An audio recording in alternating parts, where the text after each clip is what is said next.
Vamos orar, vamos falar com Deus.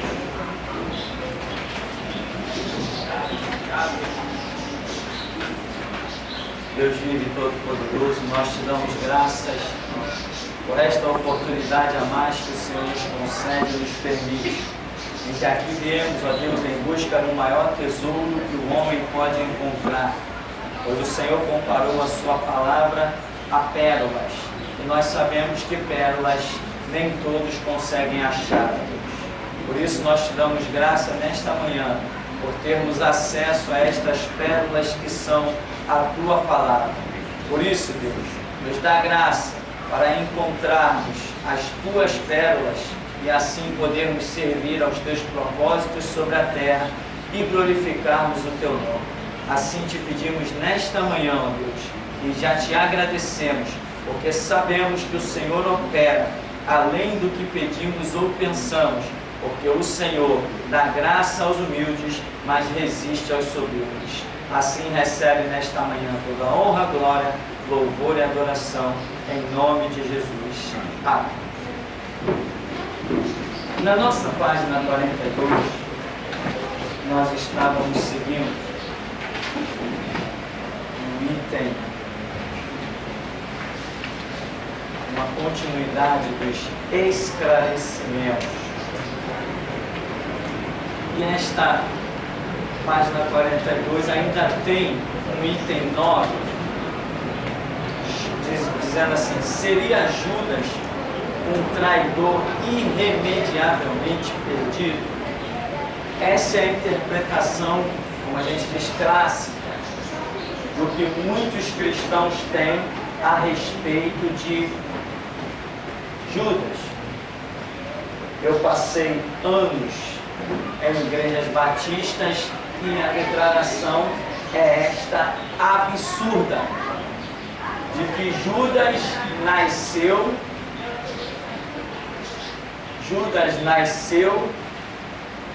para ser o traidor.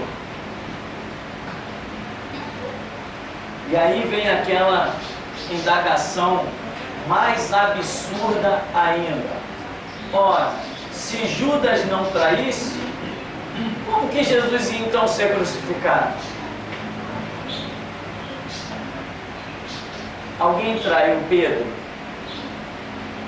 Não, mas ele foi crucificado, não foi? Alguém traiu Paulo? Não, mas ele foi martirizado, não foi?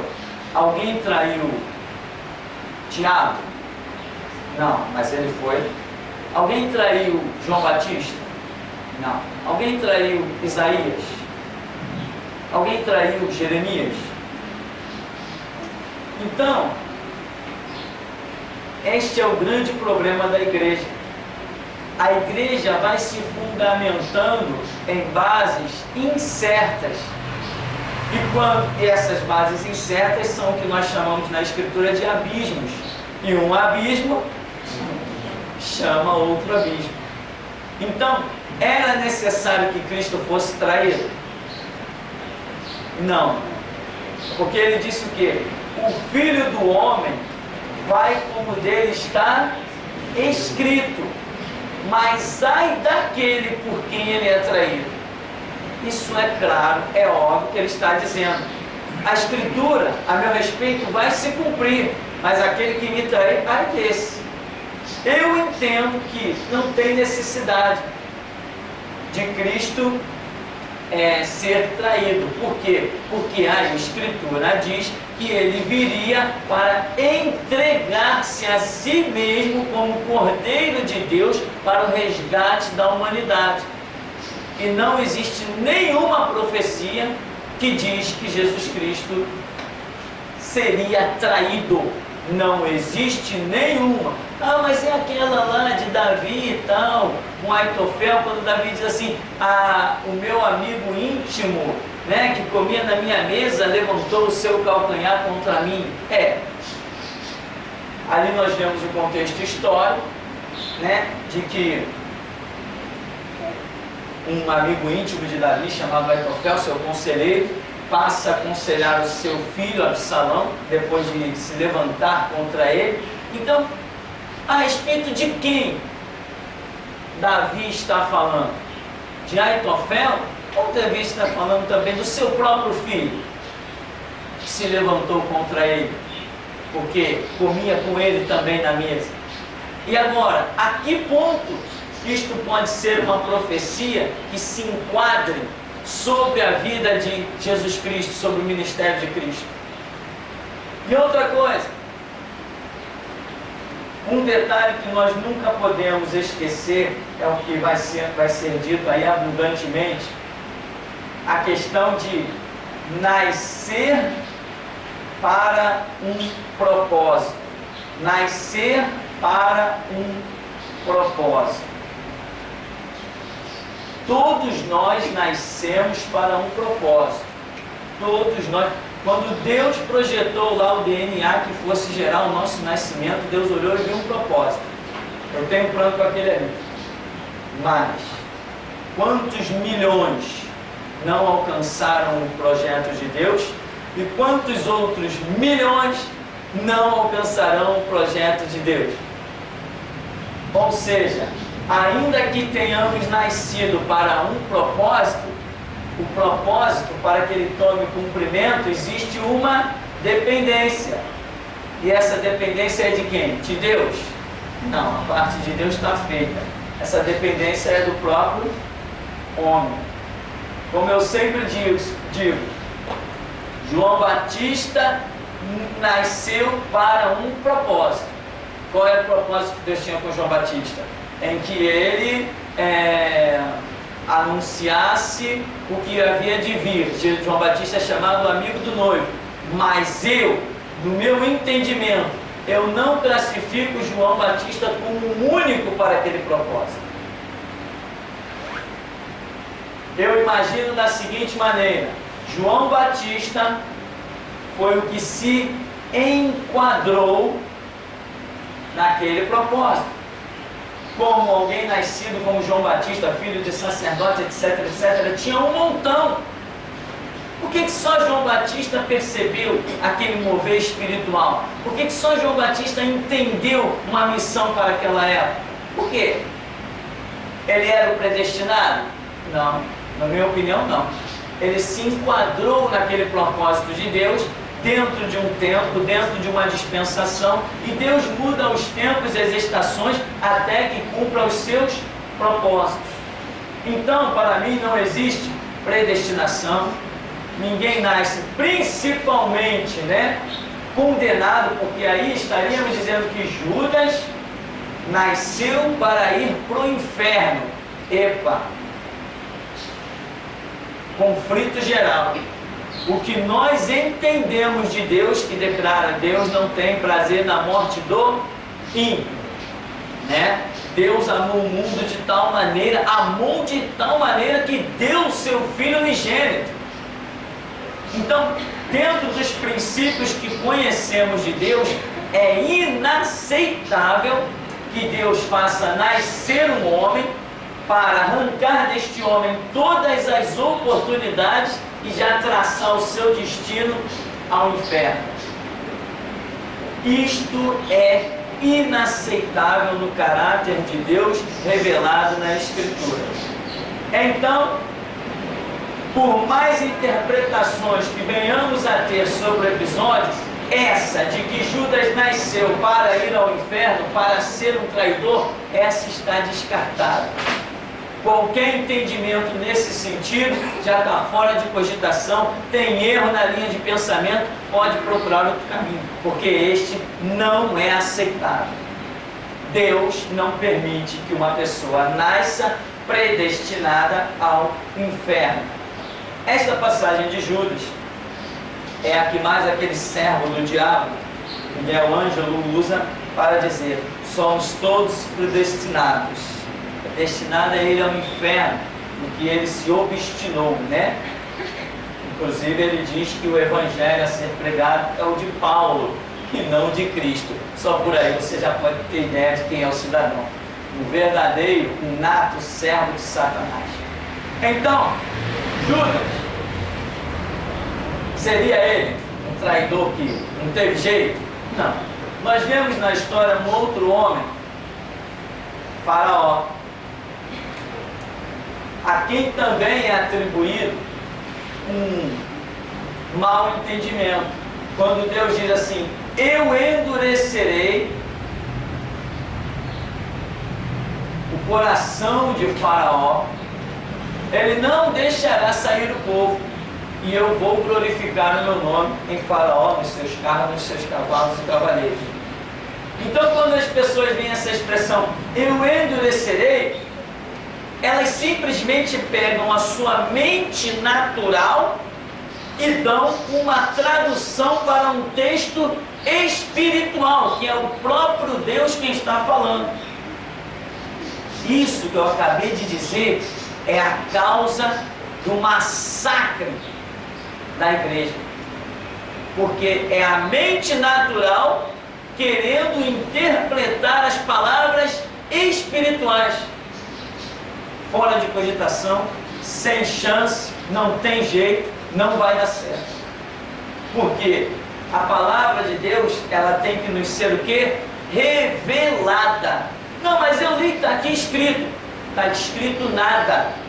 Ela tem que ser revelada. Se a palavra de Deus não precisasse ser revelada, nós não veríamos tantas pessoas sábias com duas, três cadeiras de faculdade que leem a Bíblia e falam as piores asneiras. São pessoas cultas que entendem muito bem do idioma, das pontuações, sabem interpretar uma leitura de uma maneira maravilhosa, e elas leem, como eu já vi jornalistas e repórteres na televisão, lendo o texto bíblico e dizendo: está aqui escrito. Eu digo: coitado, está nada. A interpretação não é aquela, porque a Bíblia não é um livro literal somente, ela é um livro que tem um conteúdo espiritual. Todos nós, se lermos um texto bíblico e o quisermos interpretar com uma mente natural, sem vida de oração, esperando a revelação, nós cairemos na cova. Lembra quando houve aquele episódio de 11 de setembro de 2001, foi isso? Lá nos Estados Unidos? O 11 de setembro, não era isso? Das Torres Gêmeas. O que eu vi de crente e de jornalista abrindo um texto bíblico lá daqueles das pontas da visão de Daniel, não sei o que, dizer: está vendo? Está aqui escrito, está aqui profetizado. Eu digo: coitado, não está nada. Não está nada escrito, não está nada profetizado. Aquilo ali não tem nada a ver. São duas situações diferentes e completamente diferentes. Tanto histórico quanto espiritual, não tinha nada a ver com o Torre Gêmeas.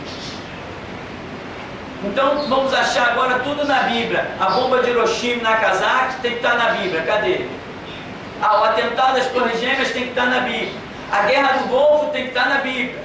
Agora tudo que é maluco, que explode bomba por aí, eu tenho que achar uma razão bíblica. Também não é assim. Então, eu vi um jornalista, Ney, qual era o nome daquele camarada? Ney não sei o que lá, Ney Lopes, Ney Gonçalves, eu acho que era isso. Então esse camarada abriu o texto bíblico. Imagina, irmão, um jornalista cego, nu, abrir um texto bíblico e dar uma interpretação. Opa! Onde é que nós estamos? Então a Bíblia já não é mais a palavra de Deus revelada através do Espírito Santo. Qualquer palhaço agora pode dar interpretação.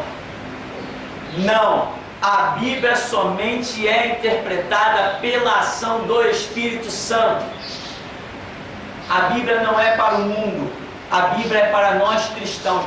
Nós temos o conhecimento das coisas espirituais, e quem quiser saber o futuro, a realidade, tem que vir até a igreja. Agora, tem um monte de gente lendo a Bíblia. Eu conheci um juiz que disse assim: eu já tinha lido a Bíblia 3 vezes, mas nunca imaginei que ela fosse a palavra de Deus. Quando ele se converteu, ele passou a ver diferente. Mas já tinha lido 3 vezes, mas nunca imaginou que pudesse ser a palavra de Deus. E está vendo lá um monte de coisa, um monte de maravilha. Ou seja, a Bíblia depende da ação do Espírito Santo para ser interpretado. Então, o camarada vê certas passagens bíblicas, certas palavras, como essa: eu endurecerei o coração de Faraó. Na minha mente natural, o que é esse endurecer? Endurecer para mim é tornar rígido, inflexível e não aceitar uma opinião diferente. Na minha mente natural é isso. Foi isso que Deus fez com Faraó? Não. Por quê? Porque estaríamos dando a mesma interpretação dada a Judas. Faraó nasceu para não crer em Deus e ir para o inferno. Aonde que isso é conceito de Deus? Se a Bíblia diz que Deus chama todos os povos, de todas as tribos, de todas as línguas e nações a se curvarem à sua soberania, como é que Deus vai olhar para um? Não, aquele ali eu não quero não, aquele ali é narigudo, é orelhudo, aquele ali eu vou endurecer o coração dele para ele não crer em mim. Inaceitável doutrina satânica dentro das igrejas, como lá na tal da Cristo Vive, Ministério Crescendo em Graça e outros servos do diabo, Renato Suete e por aí vai. Servos do diabo e ponto final, acabou a história. Então, quando nós vamos examinar o texto, eu recebi do Senhor, cada um que busque e receba, amém? Eu vou ensinar aquilo que eu recebi do Senhor. O que o Espírito Santo me ensinou é que o endurecer aqui é que na onisciência de Deus, ele já sabia que após a sua operação, Faraó voltaria atrás. Ou seja, Deus endurece o coração de Faraó pelas suas próprias ações, ações de Deus. Ou seja, Deus diz assim, transforma a água em sangue. Quando Faraó diz assim, tá bom, eu vou deixar sair esse povo, mas ora o teu Deus aí para as coisas ficarem normais. Quando Moisés ora, Deus opera. Pela operação de Deus, cessando aquela praga, Faraó, não vou deixar sair o povo não. Então a causa, a consequência do endurecimento do coração de Faraó foi a ação de Deus. Então, de uma maneira mais indireta, poderíamos dizer, não sei, quem endureceu o coração de Faraó? Deus. Mas por quê? Por causa das suas ações. Vem a praga dos piolhos, os gafanhotos. Faraó diz assim, não, Moisés, leva esse teu povo daqui, mas ora a Deus para isso aí parar. Aí Moisés ora, Deus opera, Faraó diz assim, não vou deixar sair o povo não. Se Deus não tivesse cessado a praga, Faraó teria ficado desesperado, não, leva esse povo daqui. Mas Deus opera, a ação de Deus faz com que Faraó endureça o coração. Está aqui a interpretação para mim. Só um anjo descendo do céu vai ter que discutir muito comigo para me fazer voltar atrás.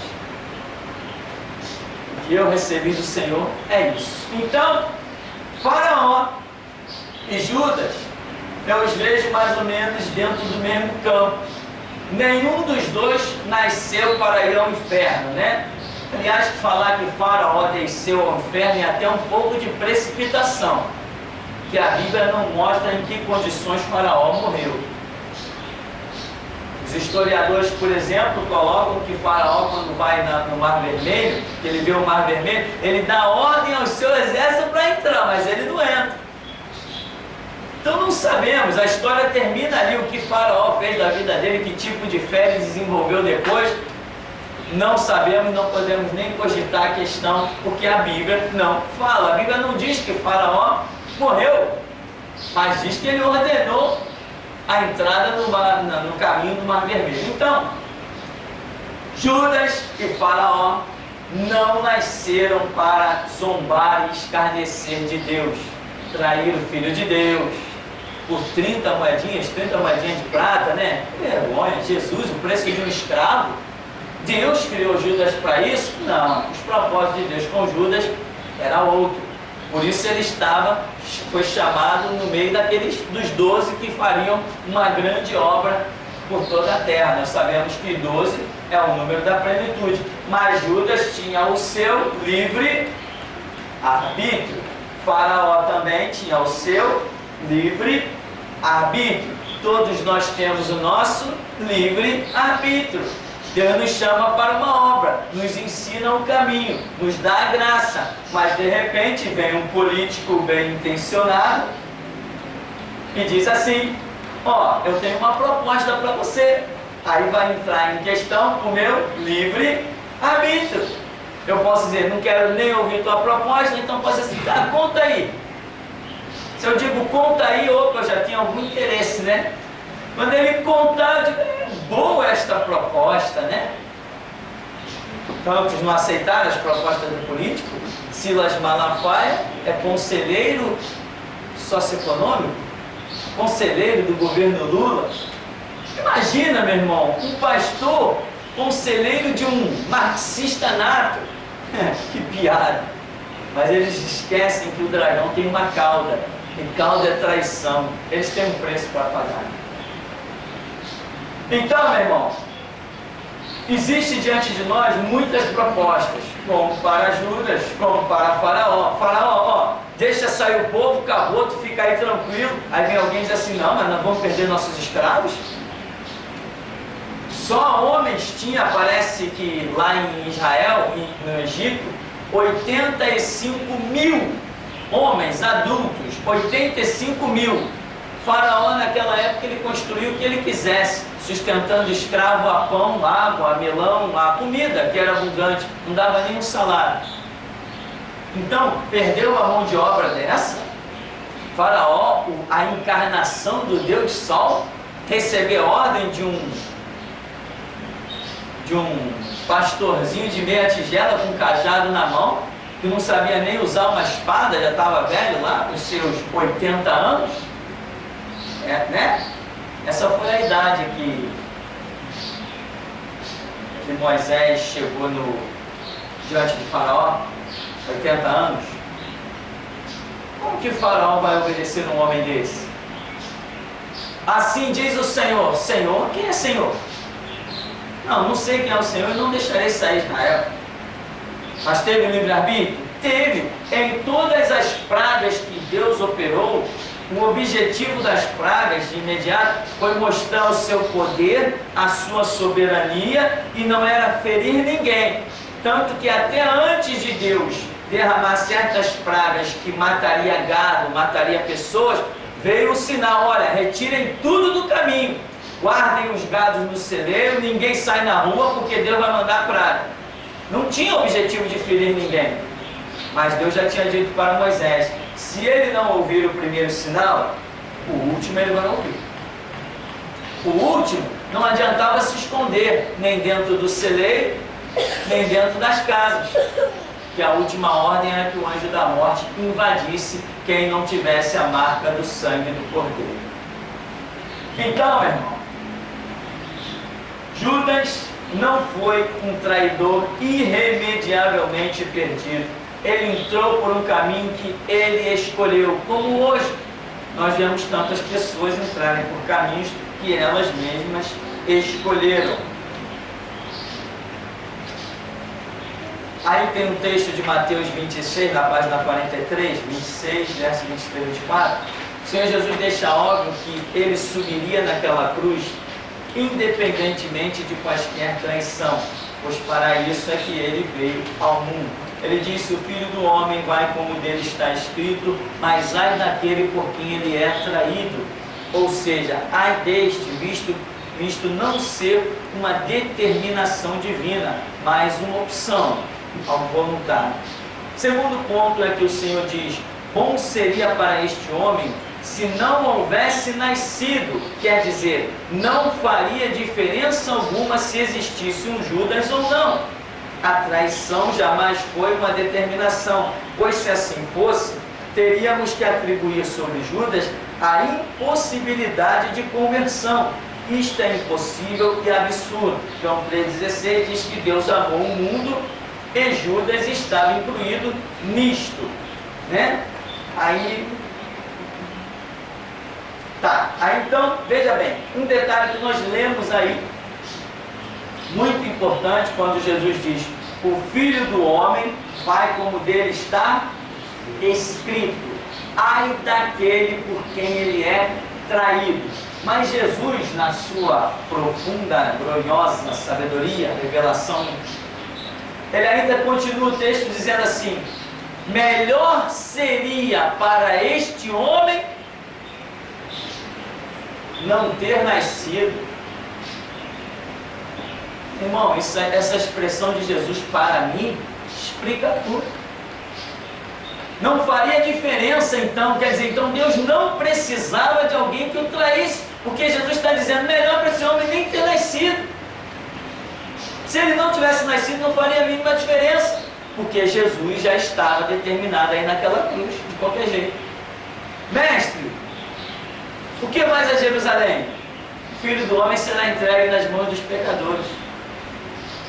Se Judas, há quanto tempo já vinham tentando pegar Jesus? Mas eles tinham medo do povo, né? Por causa dos alvoroços.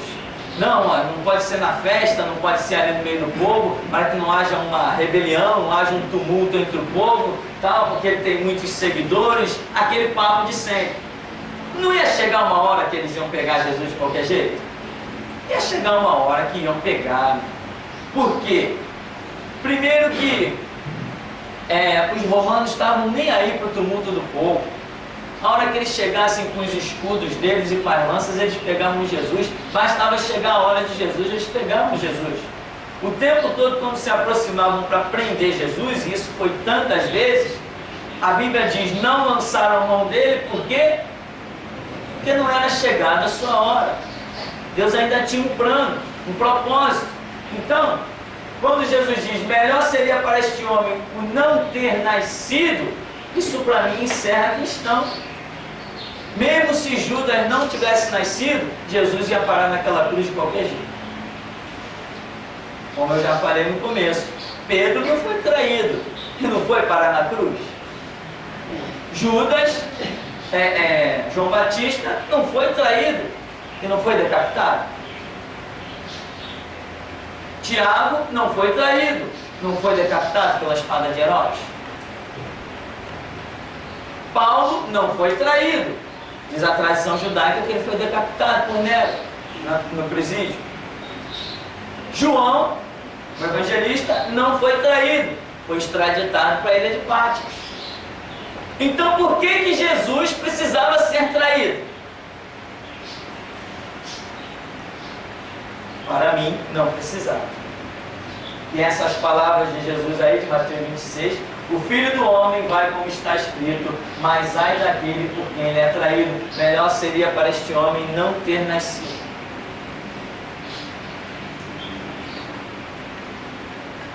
Na página 43, ainda o item C diz, João 13, 18. Jesus aqui faz uso da passagem do Salmo. Contudo, é muito importante entender que a profecia contém a onisciência de Deus com o conhecimento de saber o futuro. Todavia, a profecia não determina um fato, o que é extremamente diferente. Exemplo, o reinado do anticristo. O que nós queremos dizer com esta passagem aí? As profecias que falam de coisas e as pessoas dizem assim, não, vai ter que se cumprir, está escrito. Veja bem, uma profecia, ela traz a onisciência de Deus, que é o seu conhecimento de saber o futuro. Mas se você reparar, toda a profecia que fecha uma situação, ela deixa uma brecha. Ah, se deixa. Por se multiplicar a iniquidade, o amor de todos esfriará. Não. Por se multiplicar a iniquidade, o amor de muitos. Opa, muitos é a maioria, mas não são todos. Então, a Bíblia está mostrando que vai ter gente comodista. Vai ter gente que não é guerreiro. Vai ter gente que não é tão apaixonado pela verdade como diz ser. Vai ter gente que não é tão crente como diz ser. Vai ter gente que não é tão crente por dentro quanto as roupas que usa por fora. Então a Bíblia está dizendo que por se multiplicar a iniquidade, o amor de poucos será o necessário para que eu consuma a minha obra. É o outro lado da palavra. Enquanto o amor de muitos esfriará, eu poderei contar com poucos. Muitos são chamados, poucos escolhidos. Então, a profecia, ela traz a onisciência. Por exemplo, uma profecia sobre o texto que nós vimos aí, sobre o anticristo. É propósito que o diabo, é propósito de Deus que o diabo reine sobre o homem, que é a coroa da criação de Deus? Não, não é propósito de Deus. Mas Deus, sabendo que o homem ia se afastar dele a tal ponto, olhando a história lá na frente, Deus deixa uma palavra. E esta palavra, de Deus sobre o reinado do anticristo, fala inclusive de cristãos, entre aspas, logicamente, cristãos que queriam apostatar. O que é apostatar? Voltar atrás na sua confissão de fé. Então, Deus lança uma palavra. Olha, lá na frente, o que Deus está vendo? Deus está olhando assim, está dizendo assim: vai ter até servo meu que vai negar a fé. Depois de ser curado, depois de ser liberto, depois de ser esclarecido, receber revelação bíblica, depois de tudo, ressentir o meu poder, depois de visão, sonho, estou vendo lá na frente o que? A apostasia. Aí usa Pedro, Paulo, Tiago, João, Judas, Jesus, para falar de que o final dos tempos seria marcado pela apostasia. Então, esta onisciência de Deus, de olhar e dizer assim: no final dos tempos apostatarão da fé. Quem? Todos? Não, o próprio Paulo diz: apostatarão alguns.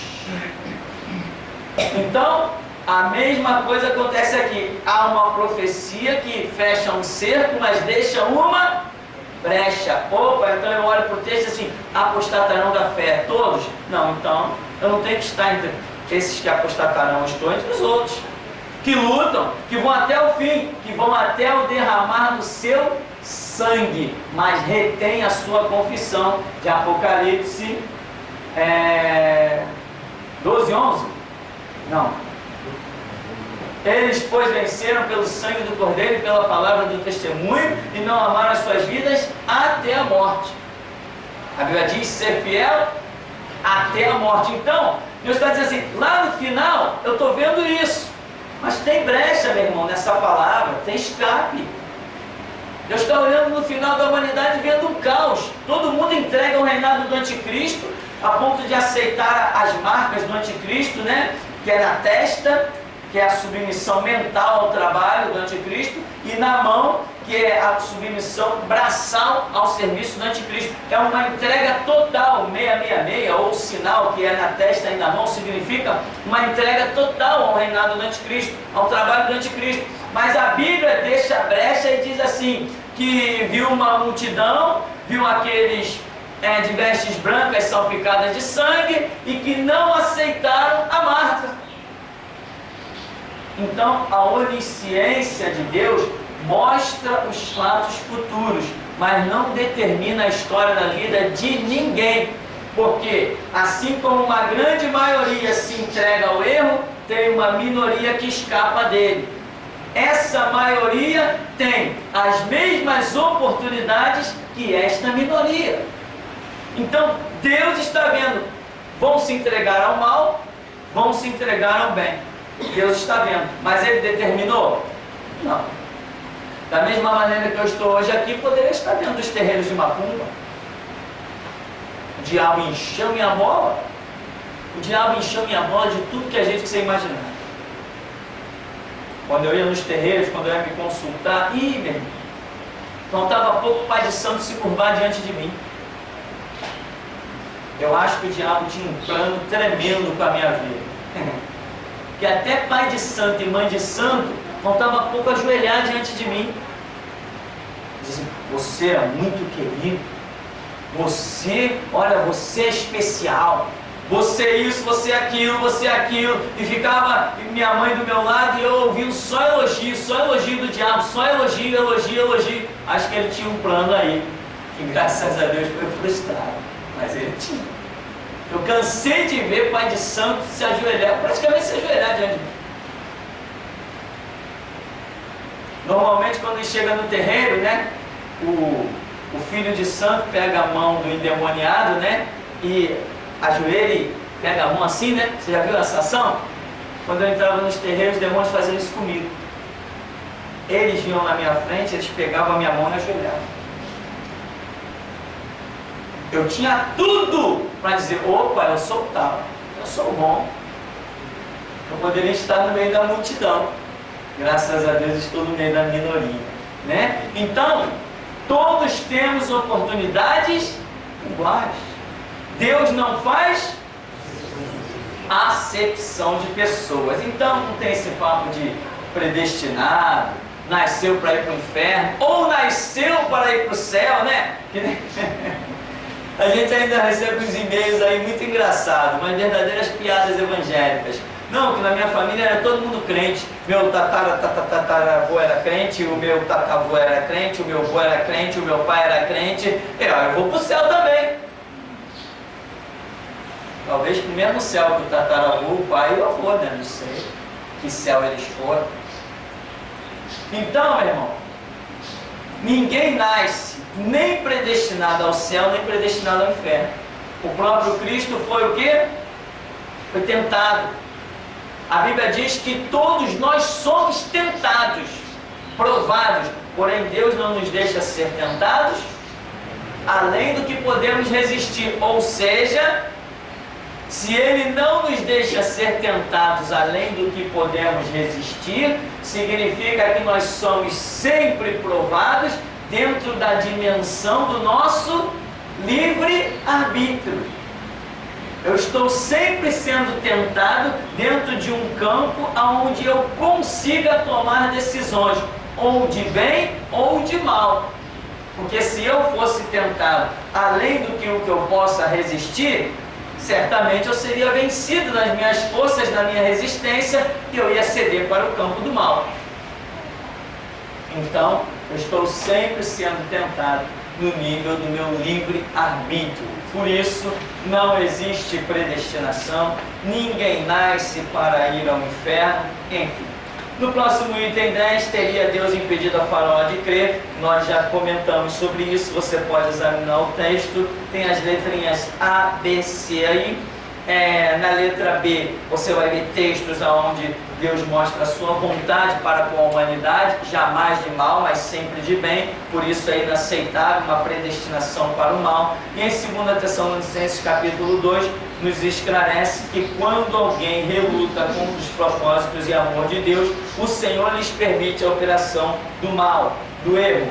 É o que Paulo escreve dizendo, quando ele fala do reinado do anticristo, ele diz assim: porquanto negaram o amor da verdade para se salvar, Deus lhes permitirá a operação do erro, né? Enquanto eles negam a verdade, negam a misericórdia, negam a manifestação de Deus para a salvação, Deus se retira e lhes permite a operação do erro.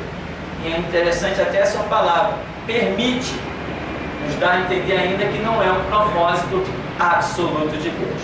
Amém? Vamos dar uma paradinha então para a gente beber uma aguinha e já já a gente volta.